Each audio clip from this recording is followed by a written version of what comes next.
Welcome to the Cross in the Desert. My name is Randy Noble, and I'm so very glad that you joined me for this program. I want to talk about the upcoming election in Iran.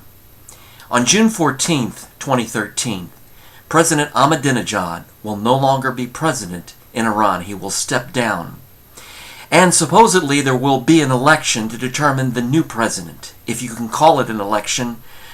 4 years ago there was fraud, violence, and bloodshed when Ahmadinejad was re-elected president. There was much controversy and violence in the streets.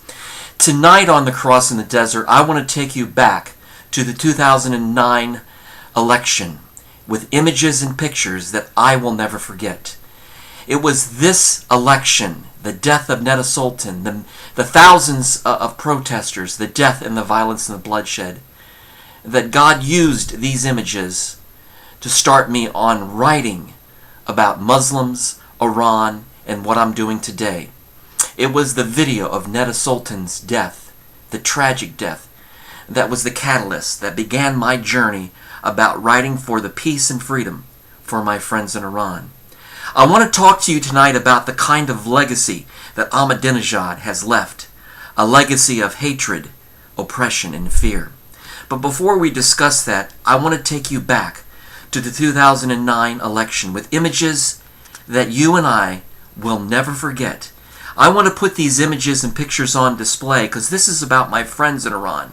I want to put them on display because this is what my program is all about. It's showing their struggle for peace and freedom in Iran. So let's take a brief journey now through photographs back to the 2009 election. As you can see this one here, the brutality of the police, the Ghassir Shah, the Basiji, taking control of innocent citizens, standing up for their rights. Again, the brutality, the treatment of women in the streets for disagreeing, for standing up for their rights. Most of my friends in Iran refused to vote this year. They told me it feels hopeless. And as you can see in this photograph here, there's the question, where is my vote? For many Iranians, the 2009 election was a fraud. It wasn't true. You can see in this photograph here a one-on-one photograph of a police officer and an angry protester in the 2009 election. Again, more of the same images of the election. One protester putting it quite well, Ahmadinejad is not our president. A close-up picture again of violence in the streets during the 2009 election. This is a very extreme close-up, but you can see the hurt, the physical violence, the brutality that happened during this election. In this next photograph, it's troubling to have to show. The video that was seen all around the world, Neda Sultan peacefully protesting, shot by a Basiji. Again, a close-up, but you can also see the contrast of how beautiful of a person Neda Sultan really was. And most Iranians have claimed her as a symbol of hope and freedom. As you can see in this photograph here, we are all Neda. I just want to mention that next week I got a special program dedicated to Neda Sultan, and I'll be talking much more about her. But what about this legacy of hatred, fear, and oppression? I can think of a way to bring this point across by doing a contrast of a true leader that leaves a true legacy for good. And I can think of my favorite president in the past, Abraham Lincoln, a man who stood on principles for freedom and justice for all. And in 1863, Congress, the Republican Congress, adopted by President Lincoln's insistence the Emancipation Proclamation, the freeing of the Negro slaves all throughout the Confederate States, the recognition that the Negro is a human being worthy of all freedom and rights as a human being.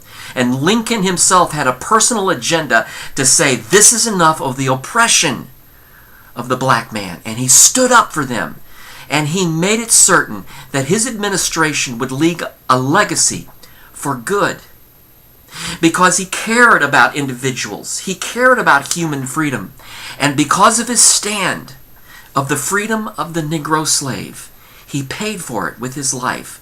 On April 14, 1865, John Wilkes Booth descended upon his box at Ford Theater as he was watching a play and shot him.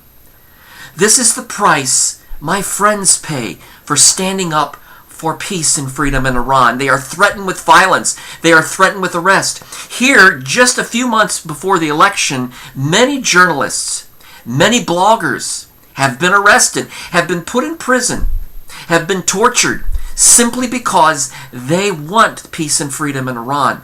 And they're trying their best to get out the message of hope and freedom. And the Iranians are trying to silence them, putting them away in prison, and making an example of them to put fear in the multitudes of people. Well, as you watch those photographs I've just showed you, it's through violence and fear and intimidation. The Islamic regime is leaving a legacy of death and destruction. And this is what President Ahmadinejad is leaving. He had a very, very, very long tenure of 8 years of lies, of cons, of cover-ups. More journalists arrested, more bloggers arrested, some killed. Many, many political prisoners. We have so many of juveniles executed before the age of accountability, before the age of 19, put to death. Hundreds put to death under Ahmadinejad's tenure.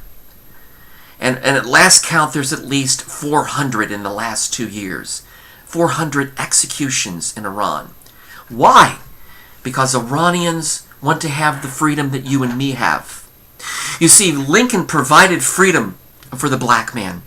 He said enough of this slavery. He put an end to it with a presidential order. And the Republican Congress agreed. Yes, they did. And they were the ones that voted in favor of the Emancipation Proclamation. So we can look back at the administration of Lincoln and see that his legacy was a legacy for good. He left an impression upon the people. He left principles of freedom and hope and justice. And my friends in Iran tell me outright when I talk to them online, Randy, I'm not voting. I refuse to vote. My vote doesn't mean anything. I don't trust any of these politicians. I hate them all. And you can understand as you looked at those photographs why my friends feel that way. There's a sense of hopelessness and despair. They feel as though it will be the same thing all over again. No matter who takes the office after Ahmadinejad leaves, and they believe that it will be much of the same. And how sad, how very sad this really is. Lincoln left a legacy of hope and freedom. Ahmadinejad persecuted the Iranian underground church. Many of the Muslims who became Christians were sought after, hunted down, arrested, and executed under Ahmadinejad. He personally made his vendetta publicly. He says, I will put an end to Christianity in Iran. But I believe that the body of Christ, the Christians in the underground church, are going to defy that agenda. By the power of the Holy Spirit, they're rising up and saying, we trust Jesus. We are coming to follow Jesus, and nothing will stop us, because he has given us true peace and true freedom and hope. Many, many Muslims have become Christians and are not afraid of Ahmadinejad or the Islamic regime. And they're standing up, and they're not afraid. So as Ahmadinejad leaves office, he leaves a legacy of oppression and fear, hatred of Christians, hatred of Israel. As he leaves office, there is still much despair and hopelessness in Iran.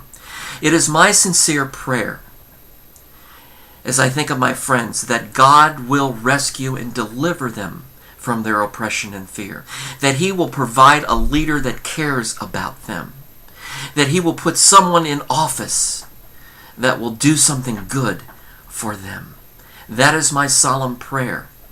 Lincoln left a legacy of hope and freedom. Ahmadinejad left a legacy of hatred, oppression, fear, and imprisonment. And I'm praying for my friends in Iran as they look at this upcoming election, that God will do a miraculous thing in their midst, will give them something to hope for, and give them a freedom that will not fade away. And of course, that freedom is found in the person of Jesus. I want to take the remaining minutes of my program to just be thankful to God for my new publication, Tears in a Bottle, Seeing Through Their Eyes. It's my brand new book. It's my 6th book. It's available right now up on Kindle and will be soon up on paperback on Amazon in a few days.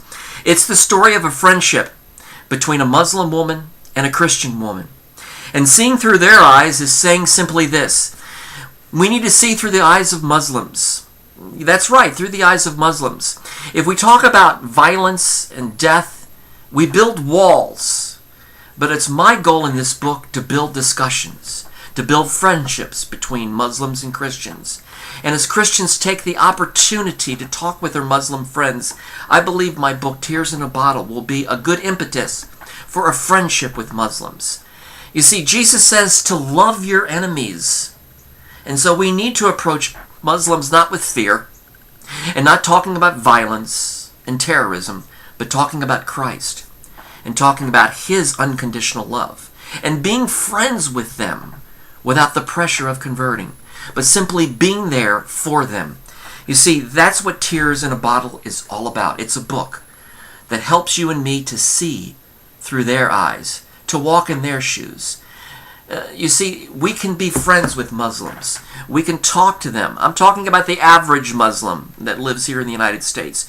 We can reach out to them with the love of Christ. And that's what Tears in a Bottle is all about. I really hope that you will take some time to visit my Facebook page, Randy L. Noble.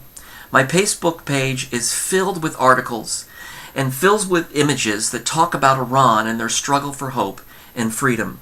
Many of the articles will be about what's going to happen in the upcoming 2013 election. And so I'm hoping you will come to my page, Randy L. Noble. You'll see many, many articles about them. On a final note, I would ask that you would pray for my dear friend Nagma Abedini. Nagma Abedini is the wife of imprisoned Pastor Saeed Abedini, who is in Evin prison in Iran. He is fighting for his life. He's a Christian that's being persecuted for his Christian faith by the Iranian regime in Evin prison. Nagma is now in Geneva, Switzerland, and on June 3rd she will appear before the United Nations Human Rights Group and speak on behalf of Saeed, urging other countries to get involved in pressuring Iran to release him.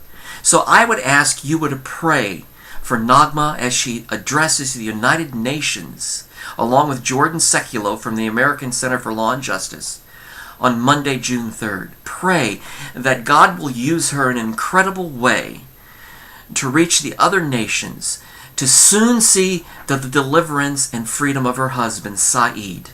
If you would like to get involved in writing letters to Saeed, or simply praying for him, and signing the petition for his release, please go to Save Saeed, S-A-E-E-D, SaveSaeed.org, SaveSaeed.org, and you can write him a personal letter and sign the petition, or just pray that he will soon be released from Evin prison in Iran. Thank you very much for spending some time with me on this edition of The Cross in the Desert. Join me next week as we do a special series on Netta Sultan. God bless you. I will see you on the next Cross in the Desert. Good night.